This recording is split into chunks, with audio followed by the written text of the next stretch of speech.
extra thing. So when you take that away, then the defense is like, yes, we don't have to get prepared for a quarterback. So I'm trying to find any and every way to create edges for us, and whether that's me running around, or is that me, carrying out my fake, or is that me blocking? It doesn't matter. I'm just trying to win football games.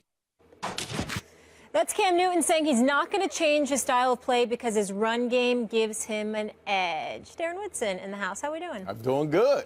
As a matter of fact, listen, that green drink that you had, that's pretty good. Thank you, man. I told you. I took a little sip in the back there. I just want to let you know that, man. So. Sharing is caring. Just trying to be honest. He's lying. He's lying because he know I'll be ready to fight. I'll be ready to fight. You can't drink. No. He knows. Come on now. That's a violation. That's a violation. He would. He's a Dallas Cowboy. He would try to do something like that to me. I'm just playing, man. Darren, what do you think of what Cam said? Do you agree with him that he shouldn't stop running? At the moment, yes, I agree with what he's saying right now. I think that when he said forever, I mean, listen, Father Time has never lost. And at some point, he's going to have to change the way he plays this game, especially when he gets in his 30s. And I'm looking at Cam's from the day he came into where he was last year and today. Last year, he threw 35 touchdown passes from the pocket. So he's throwing the ball, and he's changed his game in certain aspects. But forever, that's not going to happen. At some point with age and after through attrition, through all the times of being hit, at some point his body's not going to be able to take the punishment that he's taking right now, and he's going to have to become more of a pocket passer and sit in there and not take those shots. Now listen, do I want to win games? So I'm the Carolina Panthers. Do I want to win games week in and week out? Absolutely. Is the strength of this offense built around Cam Newton and him running the ball in between the tackles with the read option? Absolutely. So I want to continue to win games through this right now as he can keep this physical, pounding up. But in the end, yes, he's going to have to change the way he plays this game. The answer is Cam is absolutely right. Cam is correct about this. To me, there's no argument here. He is correct. Yeah. Now, that said, this is the age-old thing with running quarterbacks. If the first down is right there, why wouldn't you take it? Right. But if the first down is going to be right there for you a lot with your legs, then you're not going to develop in the pocket like you need to long-term. That's an issue of your short-term incentives kind of having a negative influence on your long-term incentives. Mm-hmm. So I understand that. But in Cam's case, he's saying, look, I shouldn't do stupid stuff like not protect myself running in on a two-point conversion. He's right about that. But this applies to Aaron Rodgers and Andrew Luck and Russell Wilson and maybe especially Cam Newton, who probably has more talent than anybody. To be hoodwinked into not using part of your talent is absurd. It's ludicrous. Now, show good judgment as when you apply it? Yes. But if you're a carpenter, your main tool is a saw. You need your saw a lot. But sometimes you might need your chisel. And if people are telling you, no, don't use the chisel, clean out the edge with your saw because you're going to always need your saw. Don't be over-reliant on your chisel so that when you go into your toolbox and you have every tool you need, you use the wrong one. That's ridiculous. All he's saying is, my chisel game is ridiculous. And sometimes I need it, and when I do, I'm going to use it. That's uncontroversial. I agree. You're wrong, and so are you. But what's the surprise? Here's the deal. Cam Newton, we're not talking about Cam Newton as it just pertains to, oh, I have this ability, let me utilize it. You have to have a macro perspective when you're Cam Newton. It can't be just about winning in the moment. At that particular moment, yes, in terms of, okay, this particular play, the game is on the line. Sure, you do what's necessary. But you don't walk into a game with 60 minutes to play saying, I'm going to disregard my body. I'm just going to go out there and play, and I'm going to do what I know how to do because you're Cam. Now, if you're just a running back, you're Jonathan Stewart, who's very talented. When you're healthy, you're just a running back, fine. You're somebody in the secondary, all right, that's fine. But when you are the franchise quarterback and they gave you that $60 million and you know what you mean to this team, you have to think along those macro lines. Why? Because if you go down, everything falls. The dominoes just all collapse. And what I'm saying about Cam Newton is this. He's thrown 8 touchdowns. He's thrown 6 interceptions. He's been sacked 15 times. He's got a QBR of 56. We know all of these numbers. From an offensive perspective, they're the 5th-ranked offense, 4th in yards allowed, like 7th or 8th in yards rushing and passing. He's had to do so much. The problem is with this defense, David Gettleman, the GM, should be ashamed of himself for losing out on Josh Norman when you know all you had were rookies to replace him. That's insane. It's criminal to do that. But let's think about how violent the sport of football is, and let's think about the runs that we're talking about. We're not talking about Cam Newton stepping one back and then running in between the tackles, trying to get a yard here or there. We're talking about him scrambling wide. We're talking about dude seeing Cam 6'5", 250 and going like this. Shots. Damn, I need to hit him low because I can't hit him high because he's so big and he's so strong. This is not going to work for us. So now we're saying we're not talking about this dude standing in a pocket and getting his chest caved in or something like that. We understand that. That comes with the territory. But when you run it wide, you know, scrambles and all of that, and these guys are attacking your legs at every turn, that's entirely different because that's far more dangerous. Correct me if I'm wrong, because you played, I did it. Absolutely. Tell me, is that is the most dangerous predicament for, so when I talk about him running, I'm not talking about him getting the snap and then running in between tackles. I'm not talking about him looking and then, okay, I'm going to scramble here. I'm talking about those set plays where they got him scrambling wide and guys are diving at his knees and diving at his lower left, his lower extremities. That's my concern with Cam Newton, and that's what makes it dangerous. So you're saying to change he needs to change that part of his game right now? That part of it. I'm talking about particular kinds of runs. I'm like, you don't need to be doing that. I don't want you to go to RG3 or prima donna like, oh no, don't do this and that. But I'm saying there's certain things that could be taken out of the equation. This is my issue with Cam Newton. There's times where Cam is going to, as competitive as he is, he understands that he has that game that he can throw the ball, he can run out of the pocket, and he can punish you in the running game. Okay. The mindset of trying to punish defenders has to change. That has to absolutely change. The showboating at the goal line. Don't look for contact. Don't look for contact. If it's there, you know it's there. There's 2 guys, 3 guys surrounding you. Just dive down, get it. Just get the first down and move on about your business. Cam in the past has been extremely competitive.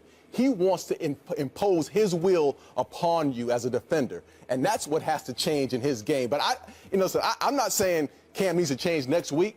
I'm saying he needs to change in the next 3-4 years. But right now, man, these guys are trying to win games. And what made them 15-1 last year was his dominance as far as his legs, his physicality, because you have, as a defensive coordinator, you have to prepare for all that. He had all his weapons available to him. That hasn't been the case this year. We don't even know what the hell has happened to Kelvin Benjamin. He might as well want to get hurt. He might as well go back and get hurt. He was actually more valuable to the team when he was hurt than he's been on the field this year, which makes no sense to me because Kelvin Benjamin could play. I don't know what the hell's been wrong with him. Sure, go ahead. I'm listening. It's almost like saying, hey, Shaq, in your prime, don't bang down low. That'll wear on you after a while. I don't see hey, Sandy Koufax, don't take the ball every 4 days and throw the fastball. Your arm will fall off. I don't see the Shaq analogy. My point is some players don't have long careers because of their style of play, but the quality of their prime makes them among the greatest ever. And maybe Cam Newton, maybe, partly because they don't enforce the rules with him the way they do other players, which is why he's been hit hundreds of times more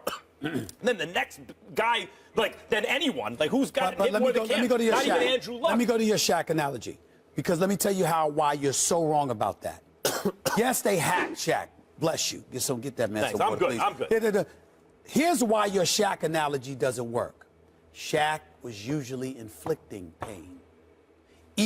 Drop, step, elbow. I mean, this was a given. He was the diesel. Cam is absorbing it. Right. Wait, that's my point. When he first came in the league, he was not absorbing about this year. But even if he's giving licks, he's still taking them. I get it. But that's my point. If they're not enforcing the rules for Cam, the reason I use the Shaq analogy is because they used to foul Shaq on every possession. And basically the answer was, well, what are you going to do with Shaq? You can't stop him any other way. And I get the feeling like the NFL has the same rules with Cam. Hit him however you want because he's too big to stop otherwise. That's not Cam's fault that they won't enforce the rules. But again, it's not about blaming Cam.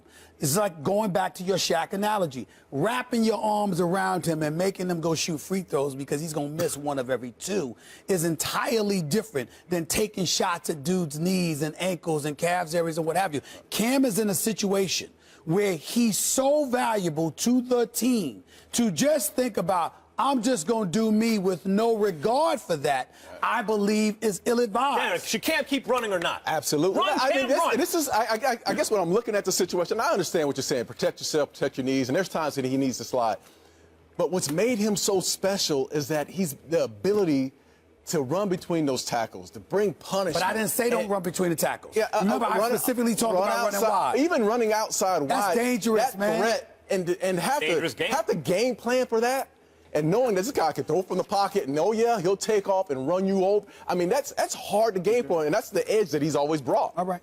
Appreciate your perspective. Always good to see you. You got to go. You have things to do. They're telling me. Some of us have to work. Yes, yes. Just have fun all day. Thank Well, you it's for nice being to see with us. you. You too. Which work once every Coming 2 weeks. up next.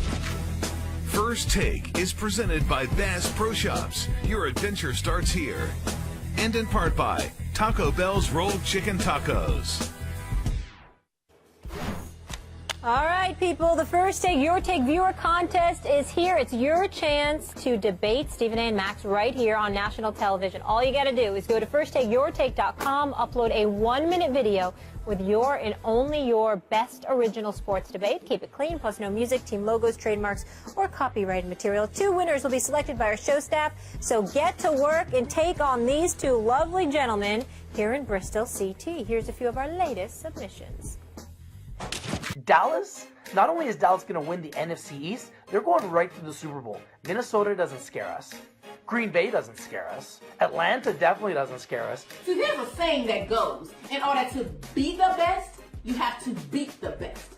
Which is exactly what you two, the Minnesota Vikings, and the Seattle Seahawks will have to do. Say it with me. Number 1 in rushing in total QBR.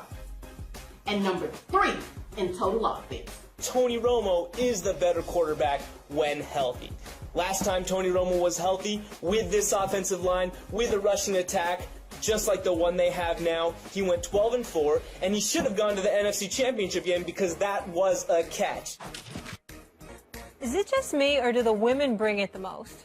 In The terms of women have been. intensity, There's right? been a couple of good dudes, but the women have been showing up and showing out. They have been doing their thing. Oh, she takes the cake. Hey. She does take the cake. I mean, maybe it's the New Yorker in me, but when you talk with your hands, Yes. that just takes it to another level. Yeah, but she was substantive too. But she has competition. There's several other ladies that I saw that I've been very, very impressed with in terms of their delivery, I must confess. You got to have the content and the delivery. You got to have Okay. both. All right, we'll see. The whole package. We'll see. We'll see. Yes. Keep them coming. Keep them got to coming. win. We asked you guys early in the show, who would you rather have as your franchise quarterback, Dak Prescott or Carson Wentz? The results are in. And 60% said they'd go with that 4th rounder. Proving my point. What? Because there are the split between Cowboys fans and Eagles fans, which is what these polls turn into, is way more than 60-40 pro-Cowboys. Cowboys are a national brand in a way the Eagles are not. So for Dak, with the strong argument he has in his favor, though not as strong as Wentz, to get only 60% of the vote proves, in fact, that Wentz is the better choice. Well, what I would say to you is this. You can sit up there and say Wentz is the better choice. I understand the offensive line, the running game of the Dallas Cowboys, but I think there's a lot to be said and taken into consideration about the circus-type atmosphere that somebody is walking into when becoming a Dallas Cowboys. The billion-dollar playpen, the Dallas Cowboy fan base that's worldwide. You're going to be there. The organization. Et cetera, et cetera. You got all of this going on, and now the latest backdrop. It ain't weed. It ain't dudes that can't stay off the weed. It's not something else that's happened. It's Tony Romo getting hurt with another back injury and then